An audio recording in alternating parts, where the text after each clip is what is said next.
She's waiting for the man she loves.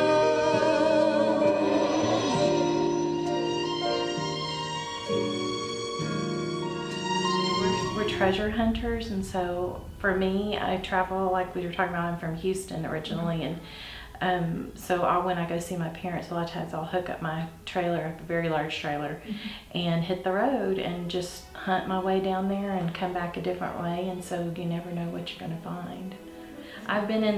I've always collected, but I've only been selling for about 6 years. I looked at my husband. I'd been a stay-at-home mom and done stuff on the side, but mainly been a mom for 23 years. And the middle of my daughter's senior year of high school, I kind of looked at my husband. I was like, ooh, what am I going to do now? He's like, I don't know. What do you want to do? And I knew I didn't want to go back to teaching. I didn't want to sit in an office. That's just not for me. And so he told me to pray about it, and I did. And I got started in this business. It's kind of a crazy road, but I was in a different antique store down the street for 4.5 years, and I started with one little bitty booth and 3 friends, and kept growing and growing and growing, and 2 of the friends pretty quickly were out because it's work. And then so eventually, like I said, God put this in my path, and I'd grown so much that it was time to do something different. So we took over this building and remodeled it inside and out. I love the history. I love, there's just so much character, and things back a long time ago were made by hand. Now a lot of it's factory made, and I mean, the craftsmanship is incredible. And I mean, even old photographs, you look at the people in them and you're just like, what were you doing at this time?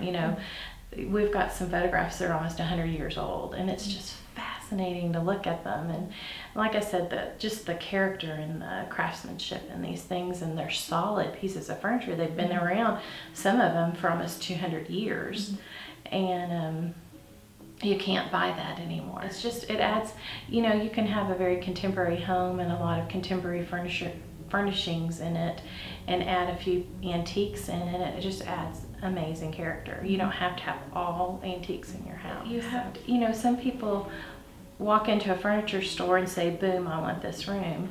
We don't do things that way. I mean, we collect things, a collection of lovely things, and we didn't automatically order everything out of a catalog. We've collected, and every vendor in here is a collector at heart. That's what we do, and this is overflow from our collections, basically. It's really important to me to have that personal side of a business, and the bigger we get, I think that makes it a little more difficult. This is my baby, so I want to be in charge. I had a place out in Post. I think it was 1,000 square feet at trade days, and I was going to try and do both. And my sweet husband sat me down and said, let's talk about this. And that's part of why I stopped doing that, is that I can't be 2 places at once.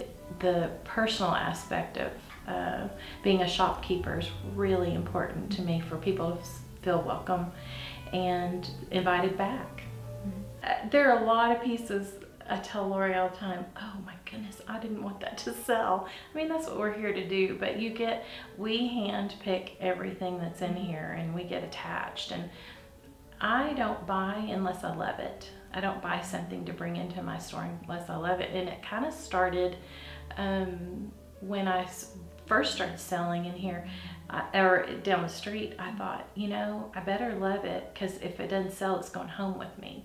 Different people have different reasons for buying stuff, but anything I buy, I love, and so you get attached. But we know the people that are buying it, and we know it's going to a good home. So I know that sounds kind of hokey. My sweet husband, a long, long time ago, I've always done projects and crafts and made things, and he would refer to it as my beautiful mess, me included. And so I just kind of went with that. And so when we were opening the store, it just made sense to call it a Beautiful Mess and Company.